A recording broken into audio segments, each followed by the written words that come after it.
sarili kayong take sa script. So na-curious ako, ano ba yung mga eksena dito na kayo yung nag-suggest, nag-edit? What can you share? Tsaka, paano nyo rin siya sinasabi, nahihiya ba kayo or what?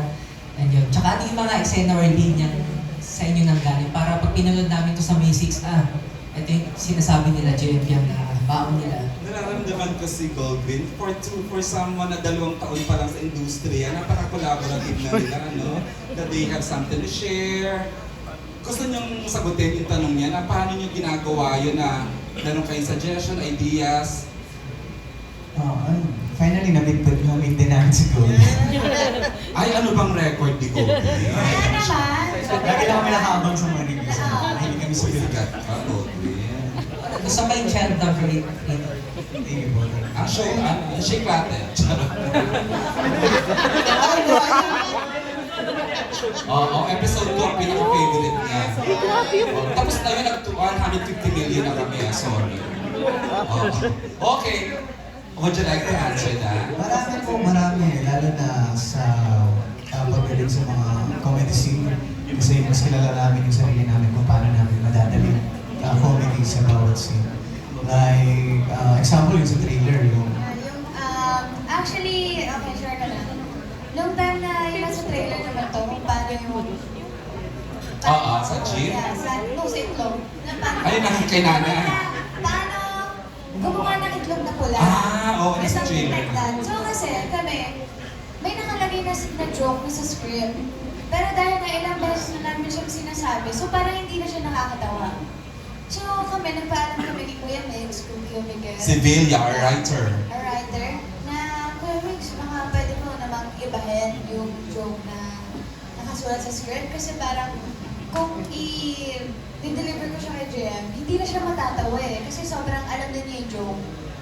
Noong una, yung original na nasa script, yung joke, sobra akong tawan-tawa kasi paano daw namatay si Captain Hook. Pero hindi ako natawa dun sa joke. Kasi hindi ko kilala si Captain Hook. Kaya siya natawa. Pero dahil Ulit nga... natawa ko ngayon, dahil hindi ka natawa. Pero dahil nga ilang beses na din niya nabasa yung joke, so sabi ko, baka pwede kong ibahin yung joke. So madami pa akong Daming baon, ha? na nagtanong pa ako, sabi ko sa mga Kuya Arden, Kuya, may joke ka ba dyan? Ganito, ganyan. Kasi kailangan ng jokes na medyo sobrang, hindi ko din alam. Yung time na parang kailangan pati ako matawa. So, ang dami kong hiningi. Tapos, ang nangyari, yung pili kong joke, alam niya, so binasag niya yung joke ko. So, mas nakakatawa. So, wala talaga sa script yun. Na, So, nasa pelikula pa rin. yeah. Okay. So, pakiulit mo. Charot na joke. Joke. So, yun. Okay ka na, Goldwyn? I think we have questions from, of course, our dear friend June Lalo. Hi, June! Ayan, about the movie, To Sure na Sure.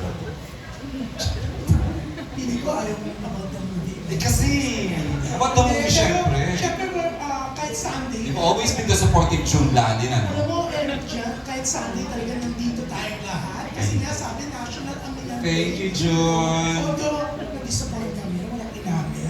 Kasi, yun na yun. Pero ano masasabi niyo, JM Piang? Katulad na ito, siyempre, parang lahat nakatutok, expected na may aaminin. Pero yun na, hanggang ligawan pa rin kayo. So, pag ganito ang sinasabi nila na, parang disappoint kami kaya namin. Inamin naman sila. Hindi almost us, but us na talaga. Oo. Pero yun.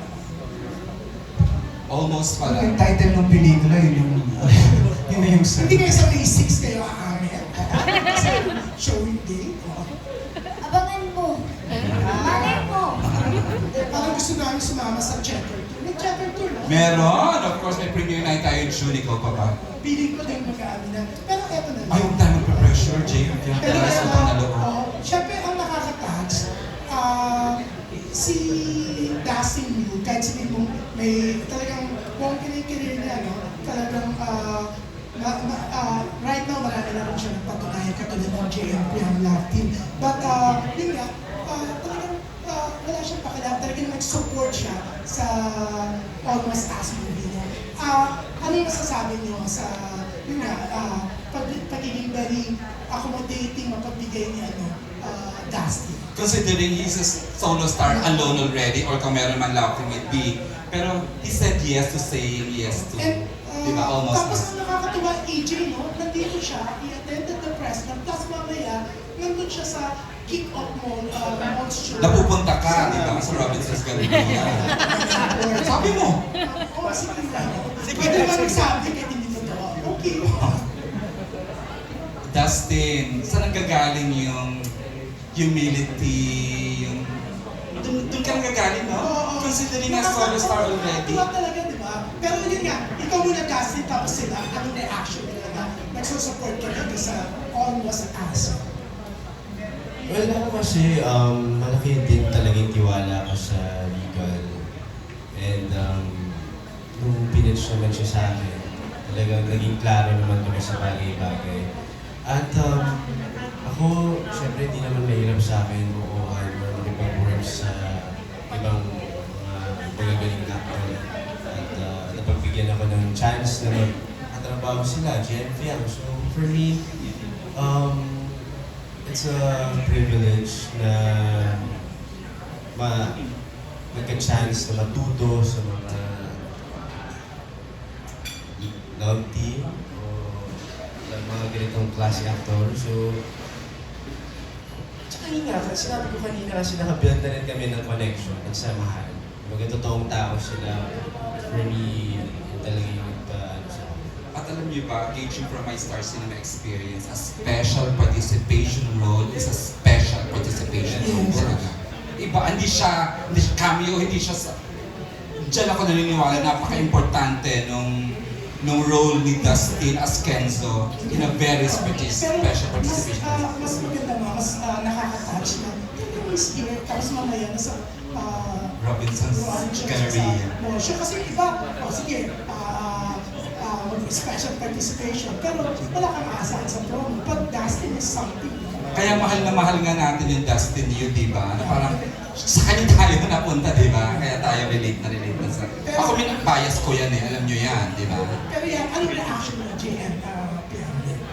Ako nung una pa lang nalaman ko si Dustin yung gagawa, yung gaganap ng Kenzo. Perfect. Aww. Kasi doon din sa character art na binuo ko kay Alright, may ganun na, may technical lang na. Kaya, Why not? Actor na actor, PH na. Charot. yung character art na binuo ko kay RR. Kailangan ko talaga expose yung insecurities ni RR. So para magawa ko yun, kailangan ko malaman kung sino yung gaganap ng Oh my Kenzo. God, may ganun kang ano sa sarili mo. Wow. Yung first draft pa lang naman, yung nabasa ko yung script. Sabi ko, panapag-usapan din namin nila, Kuya Mix nila direct na hindi bagay na nating ng treatment si RR dito. Gawin natin siya ng baliktad. Gawin natin siya. Kasi kailangan niya electric learning ni RR. So, okay.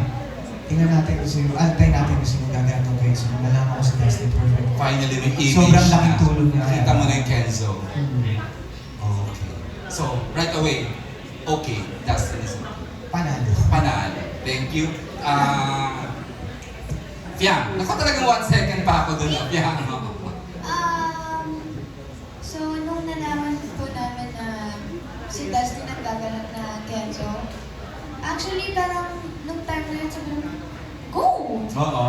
Kasi nga, tulad ng sabi ni Dustin, meron na kaming na-build na relationship before pa, sa SRR pa lang. So, viral na nga yung mga biruan niyo sa mall show. Yeah, Ano? so parang nung nalaman namin na si Dustin na yung gaganap ng Kenzo, sabi namin, walang problema. Happy. Diba? June? Anyways, good luck ha. Yeah. Excited na lahat. See you sa Robinson, sabi ni Dustin. Ay na. I'll be there in spirit. Okay, thanks, Jude. Before I give the microphone to the next media friend natin, I'd like to ask the other cast members. JM, may kwento kasi yung iba ngayon ka lang mapapanood. Saan ka? Where were you before? I mean, saan ka na papanood? Anong management ka ngayon?